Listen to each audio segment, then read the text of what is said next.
The 911 call from the school came shortly after 9:30 this morning, and law enforcement officers, including local and state police, as well as agents from the FBI and the Bureau of Alcohol, Tobacco, and Firearms, were quickly on the scene. At an afternoon news conference, Connecticut State Police Lieutenant Paul Vance detailed how officials proceeded once they arrived. On and off duty troopers responded to the school, and with Newtown Police, immediately upon arrival, entered the school and began a complete active shooter search of the building. That included checking every door, every crack, every crevice, every portion of that school. Vance also confirmed there were multiple people dead inside the school, including the suspected gunman. There were several fatalities at the scene, both students and staff. There is no information relative to that that is being released at this time until we've made complete and proper notification. The shooter is deceased inside the building. There's a great deal of work that is undertaken immediately upon locating the shooter. A law enforcement officer told the Associated Press the alleged gunman was a 20-year-old Adam Lanza, whose mother was a teacher at the school. She's reportedly one of the victims of the rampage.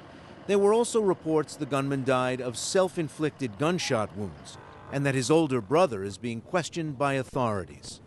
The school, Sandy Hook Elementary, is home to children from kindergarten through 4th grade.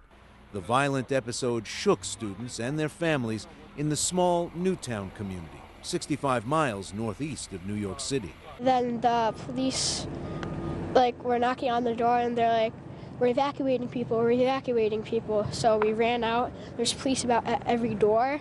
They're leading us down this way, quick, come on. So then we got to the firehouse, and we sat in our classes, and we're all really happy that we're all alive. It doesn't even seem real. It just does not seem like it's even possible. It's like you read it in the paper or see it in the news, you're like, oh my God, that poor family. And then you have something happen so close to home. It's like, I think I'm still in shock, to be honest with you. And Connecticut Governor Dannell Malloy addressed the shooting late this afternoon. You can never be prepared for this kind of incident. What has happened, what has transpired at that school building will leave a mark on this community and every family impacted. Today's occurrence in Connecticut is only the latest mass shooting this year. Most notably, in July, a gunman opened fire at a midnight screening of the latest Batman movie, killing 12 and wounding 58. Today's school attack now ranks as the second deadliest crime of its kind in American history, only behind the Virginia Tech shootings with 32 dead in 2007. The Associated Press has reported that the gunman's brother is cooperating and not believed to have any connection. AP also said this evening that 3 guns were found, 2 pistols, including a Glock, and a 223 caliber rifle in the back of a car. For more, we go to a reporter who has been at the school and on the scene today. Craig Lamolt is with the WSHU Public Radio in Fairfield, Connecticut. I talked with him minutes ago from Newtown. He used his cell phone to hear my questions. Craig Lamolt, thank you for joining us. I understand you went to the Sandy Hook Elementary School today after the shooting. Tell us about it. Yeah, I did go this morning. Where I got was actually there's a fire station just around the corner from the Sandy Hook Elementary School that they were using as a staging area for parents to come. I got there as a lot of parents were arriving and trying to get to where their kids are, and there was, I wouldn't call it a panic, but there was a lot of concerned parents, and I saw a lot of relieved faces as they got there and saw their kids that were safe. Did you get an opportunity to talk to any of the parents or any of the children? I did, yes. I spoke to a couple kids and to their parents. The children told me that they were in class doing just ordinary things, just like they ordinarily would, and they started hearing some banging, and the teachers told them that it was a lockdown.